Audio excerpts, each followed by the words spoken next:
All right, good morning, everyone. I just wanted to quickly introduce myself. My name is Chris Schaefer. I'm with the MORIC Model Schools team. I'm really glad that it seems like we have a really high attendance for today's session. Really excited for that. I hope that you find the information today helpful and you're able to use it yourself. Just a quick reminder before we really get started that please, if you want to get marked as attended for today's webinar, I do need you to put your name in the chat on the side. Just say hello and we'll make sure you get marked down for attendance. So without further ado, we'll kind of get started here. The first thing I want to go over is we do have more sessions going for the rest of the week. So this week, we're actually going to be running a morning and an afternoon session. So the morning is 11 o'clock every day. The afternoon is 2 p.m. So this afternoon, we're going to be running a session on GoGuardian for remote learning. This is Derek Lalone, my teammate. He's going to be talking about ways teachers can use GoGuardian in their classroom or remote classroom, as we have currently, to work with students and help them still learn effectively. Tomorrow morning, we're starting with a new session where we're actually going to have what's called questions over coffee, where there's going to be some Model Schools team members available within the session. It'll be set up just like this one, but it's going to be set up in a Q&A format. So if you do join us, please come with some questions that you might have. Could be on just about anything. So if you have questions on Google Forms, Google Classroom, GoGuardian, I think later this week we're doing a Freckle session. So if you have a question on Freckle, if we're able to answer your question, we definitely will do that live within the session. If we need to, we can get back to you after the fact, but we wanted to kind of open this up a little bit because of the unique situation that we're all in and give you all a chance to kind of pose some questions you might have that hopefully we can help you with. So that's tomorrow morning at 11. Tomorrow afternoon, we're going to be talking about Google Meet. Now, we've already run 2 webinars on Google Meet. So if you go to our YouTube channel and you look through the integration webinars, we do have 2 Google Meet webinars. Those are more of like a how to use Google Meets, how to set up a meet and how to actually run a meeting. This session is going to be focused on specifically some curriculum ideas of when I might be able to use Google Meet. So it's not so much a how-to, there will be some of that, but more some actually like case uses of it in the classroom. Wednesday morning at 11, we're going to be doing some smart learning online. So if you have the smart notebook software in your district and you have access to the online workspace, Mark Cuss from the team is going to be presenting on that. Wednesday afternoon is Google Jamboard. I believe this is Allison Blackwell from our team. If you haven't seen Jamboard before, it's kind of like a collaborative whiteboard, just like a physical whiteboard, but put into a digital context. So if you're interested in learning about that or learning more about it, if you've already seen it, feel free to join at 2 p.m. on Wednesday. Thursday at 11 a.m., we're going to talk about some tools for creating instructional videos. So with our students being home right now, one of the ways that we're reaching them is by creating video content, posting it, and sharing it with them. This session will focus on some tips and tricks for doing that and some different tools you can use for that. 2 p.m. Thursday is the Freckle learning session that I was talking about, so feel free to join for that. That's Mark Cuss again from our team. He's going to go over just some basics about Freckle and ways that you can use it now that your students are learning kind of remotely. Friday morning, I think this one will be a big hit. Some top 10 Google tips to save your sanity. So this is specifically about mostly Google Classroom. So if you're using Google Classroom with your students or any of the Google tools that might work within Classroom, this is again Allison Blackwell from our team, and I anticipate we'll have a pretty high attendance for that session. And then finally, Friday at 2 p.m., we're going to run another one of the questions over coffee live Q&A sessions. So if you go through the week and you see all the demonstrations that we have lined up for you and you have some residual questions, feel free to join us Friday afternoon at 2, and there should be multiple Model Schools coordinators here to help you with any questions you have. So that's this week. Hopefully by midweek or so, we should have the schedule out for next week's webinars. We do plan to continue this, so don't feel like we're going to get through this week and then we're going to abandon this. This is something we intend to continue throughout all of the time that students are learning from home and teachers are teaching from home in many cases. So don't feel like this is going to end. So just keep an eye on the Model Schools PD catalog, so that if you go to moric.org/PD, that is the My Learning Plan catalog, and that has all of our webinars there, and you can register for whichever ones you'd like. So without further ado, I'd like to talk about today's topic, which is Google Forms, but more specifically, how to branch a Google form for some specific learning needs or cases. So branching is basically where, instead of setting up a form where you start in the beginning and you work your way through every question all the way to the end, branching allows you to build in a little bit of logic, coding logic into your form, where students can answer a question with one answer or another, and their answer will take them on a different path. It's kind of like the old books where you get to choose at the bottom of the page which direction you want to go in. So you can do that now digitally using a form. And I see the question about if this will be accessible later. All of these webinars are archived in our YouTube channel, so you'll see this there after the fact. So feel free to check it out after. So let's look at an example of how this might actually be set up. So I'm going to kind of switch the view so you can see this a little bit better. So in this example, you can see I've built out a Google form here. So I have a set of questions here. I've broken them into sections, which I'll kind of go over in a second, what that might actually look like as you're building it. And then at the end, obviously, it takes you to the submit screen. So in my first section, you'll see I have the section 104 is all about the alphabet. So my students are being asked multiple choice questions about the alphabet. Nothing difficult here. If I open this up, it's just a multiple choice with some selections in there. I can reorder all of these just by dragging them. Don't forget, you can use images over on the right for each answer option. So if your students are really young and you still want to use Google Forms with them, that is, of course, an option. However, in my case, I've used text. I've set this up as a quote-unquote quiz. I'm not giving any points for it, but if I go down to answer key, you can see I've marked the correct answer for each question. And so basically, section 1 is a series of 3 questions about the alphabet. And then you'll see, if I click into my third question, over on this right-hand side of the question, now there's a new set of drop-downs here. And to access these, I went down to the More menu for this specific question. And when you click on that, there's an option for Go to Section based on answer.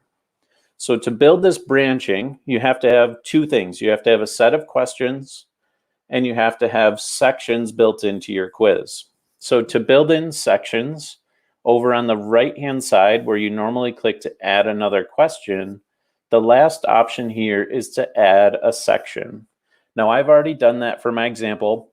We'll walk through the whole process in just a minute from kind of start to finish of what this looks like, but I wanted to show you a pre-built one first. So I've already built different sections. You can see I have section 1, section 2.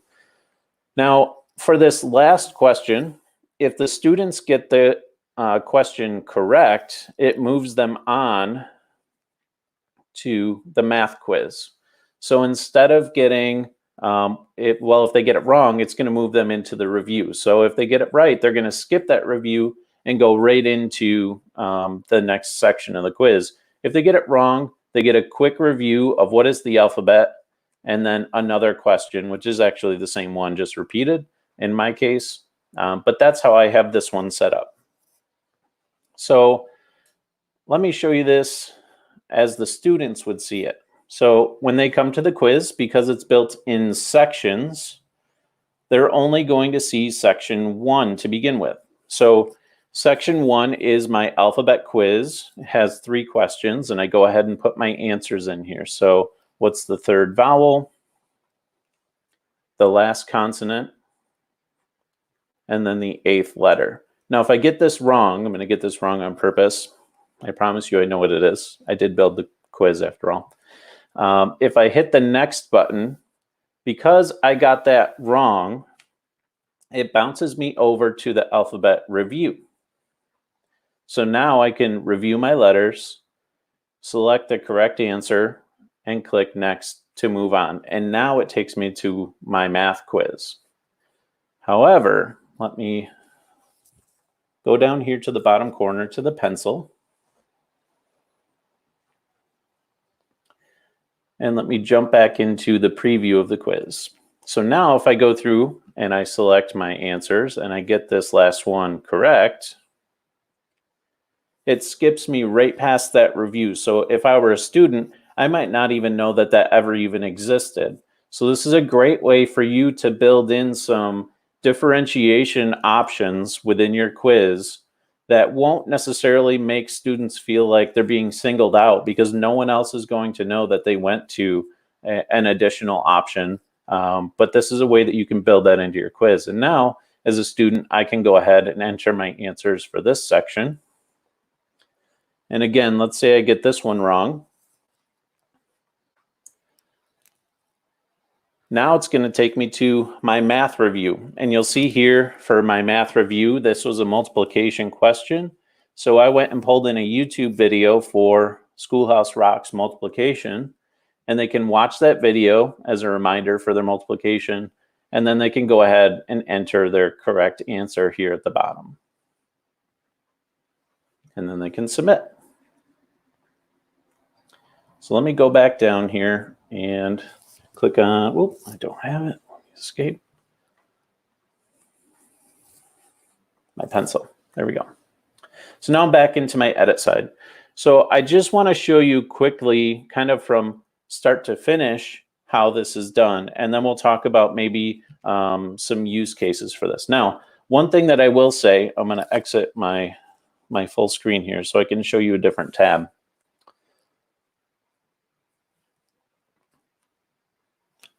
If you've never seen Shake Up Learning, it's a learning blog by Casey Bell.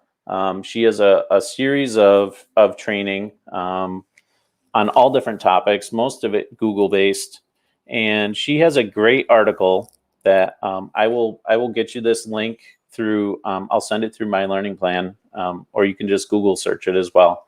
But this is a great article that explains how to use branching in Google Forms to differentiate. Now, one of the things that she really talks about, which I recommend, is that you plan out your questions in paper form. You don't have to necessarily write every word down, but to at least have an outline of what your quiz is going to look like on paper before you try and build it in Google Forms. And the reason for that is it's much easier to build out these branches if you already have the progression mapped out in your mind. Otherwise, it can get confusing pretty quickly. So what she's done is she has this visualization here where on question 1, there's 3 answers. 2 of them are incorrect, and they go to a review page. The third one is the correct answer, and if they select that one, it takes them to question 2 automatically, skipping that review. Same thing for question 2. There's a correct answer, which takes them to question 3, and 2 wrong answers, which go to a review. And the same for question 3.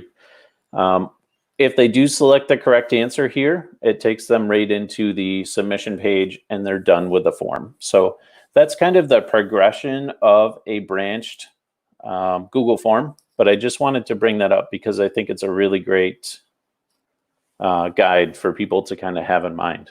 One thing she also does down below, if I scroll down a bit, I'm sorry if I'm making anybody motion sick. She has these great little videos, little GIF videos built in. So that's really great to look at. And then she has some great tips. So you may want to check that out just as a general how-to.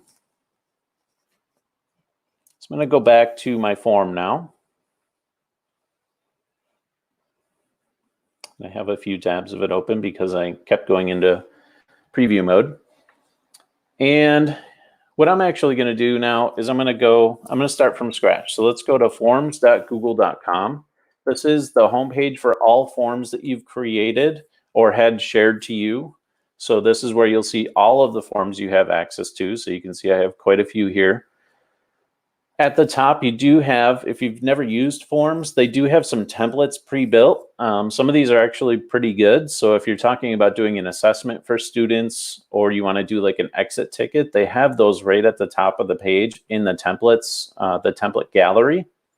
So those are available to you at any time. And all you have to do to start one is just click on it and it opens a sample form that you can then fill out. I'm going to go with a blank quiz in my case, because then I can mark correct and incorrect answers.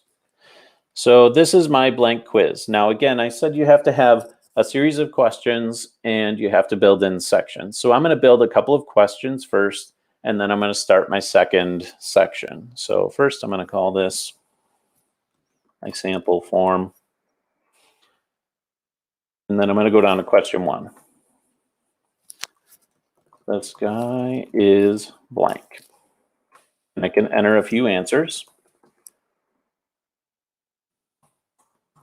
Kind of a trick question, I guess, depending on how you're looking at it.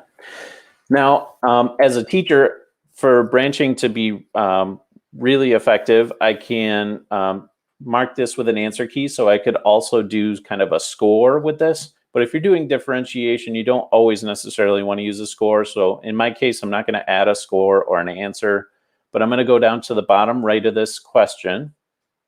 And now I get that option for go to section based on answer. So this is where I can then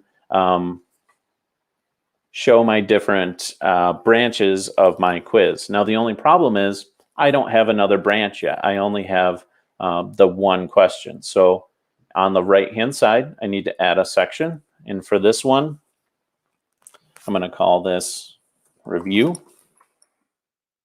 And within that section, now I need to go ahead and create questions. So here I can add questions. Don't forget, in forms, you also have the ability to add an image. So if I just wanted them to see, if I do a Google image search here, sky in my example, and go ahead and put that picture in. Let them see that image and then let them answer a question based on that.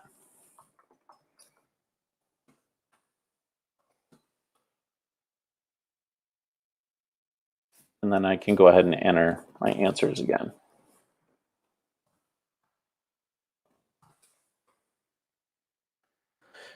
So now I have section 1 has my first question.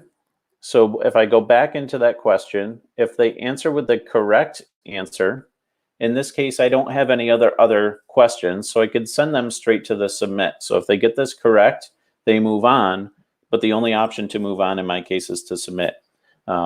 If they get it incorrect, then I can send them to section 2, which is the review.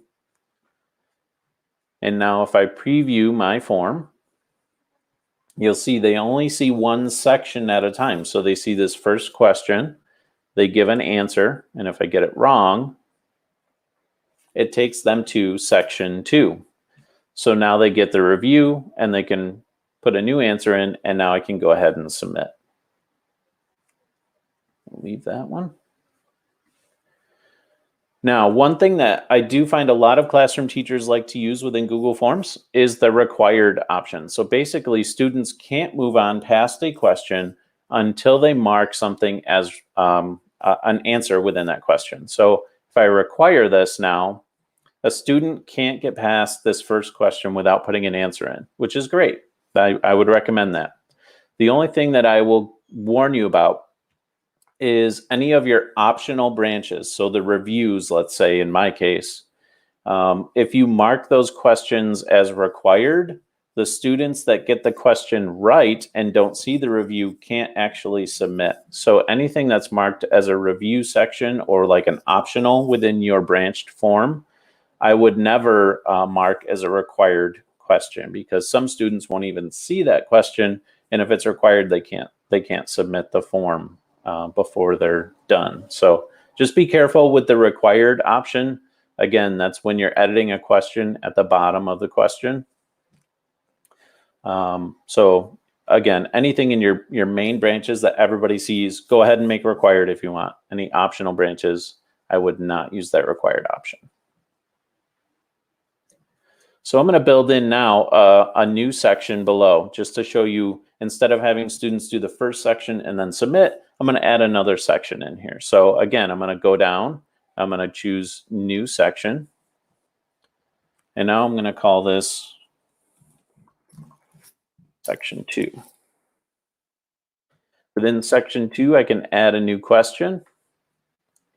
Now the hard part with branching is you won't really be able to do open-ended questions. You'll have to do multiple choice for branching to really work. So just keep that in mind as your students are completing this. They'll have to have their correct question types. That doesn't mean within this form I can't use open-ended questions though. So in this case, I can say, what is your favorite color? So that's an open-ended question. It can be in this form. I can make it required because it's in my main branch of questions. But I can't, from this question, based on their answer, branch them in another direction, because every student could type something in differently. Even if they use the same color, if they type it in with incorrect spelling or something, that would throw off anything you tried to build as a branch. So in this case, I can have this open-ended question, but I have to add another multiple choice question below it to then branch again from this section. So here I could say, color is closest to red. Yellow, orange, or blue.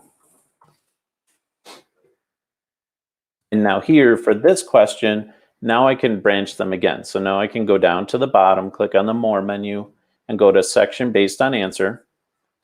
And now here I could send these incorrect answers to another review section, and I could send the correct answer right to the Submit. Now I don't have my review section built in, so I have to do that now. Again, working off of a paper planned out form will really help to keep all of this in line and keep you focused as you're building the questions. But I'm going to call this section 2 review. I'm going to add another, this time I'll add a YouTube video.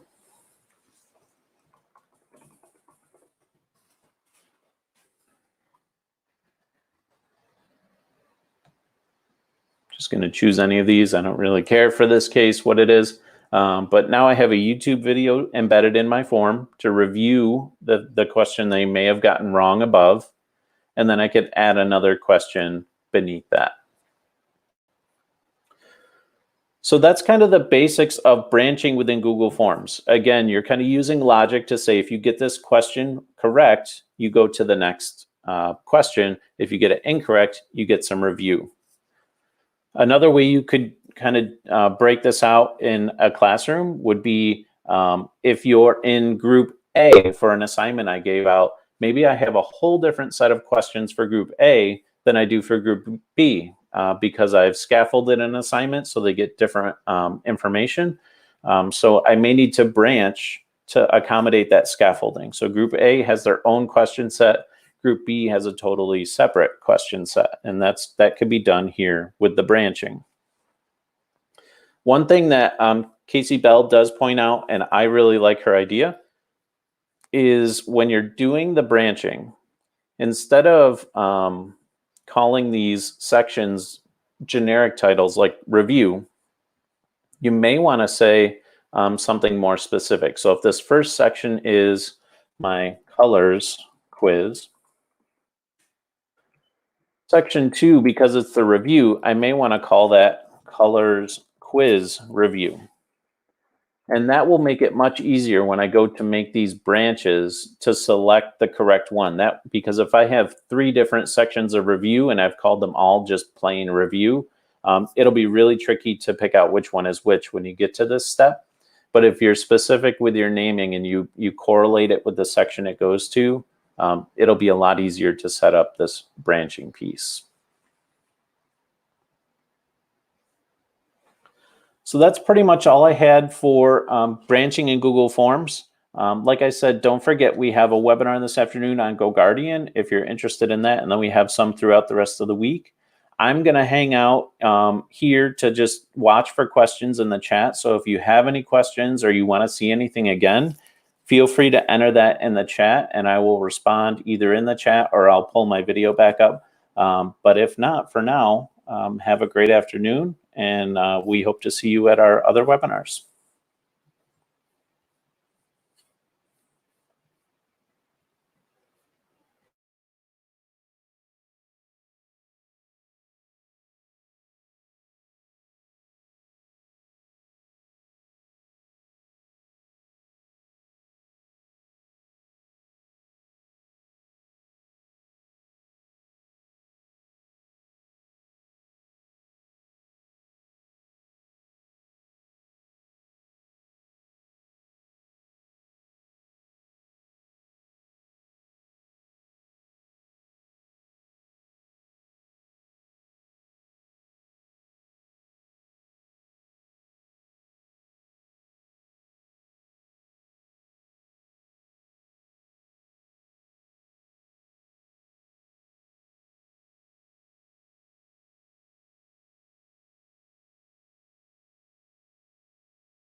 So there was a question in the chat from Amber about the filtering of the YouTube videos. That's a great point. I should have mentioned that. I apologize.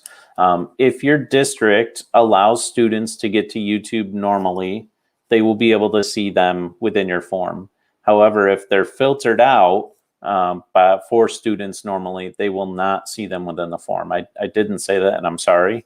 But with students being at home right now, a lot of times that filtering is not always the same. So you may be able to get through with some of those if you find a really great YouTube video. But if your district normally does filter them, they will be filtered out in the form. And I also see Joseph's question about being able to take a video of yourself and put it within the form. And absolutely, what you would do is one of the tools that we use quite a bit is Screencastify. And the nice part about that tool is it actually takes the video that you're screen recording and using your webcam possibly, and it saves it right to your Google Drive. And then you can use that link from Google Drive right in the form. So Actually, really quickly, I can kind of pull up, if I go to my form, if I try and add a video, I can add, oh, it has to be a YouTube video. I apologize. No. So it does have to be in YouTube, but you could upload that video into YouTube under your account, and you could put that here as a URL or search it within the YouTube bar. I know that is a question a lot of teachers have asked over the years because they want to use video in Google Forms, but their school does filter out YouTube. So maybe in the future, they'll open that up to let you upload from Drive. But for right now, it looks like it's just YouTube only. And Screencastify is a free extension. They do have a paid version that lets you do longer videos, and you can download them as well as an MP4. But there is a free version of that product.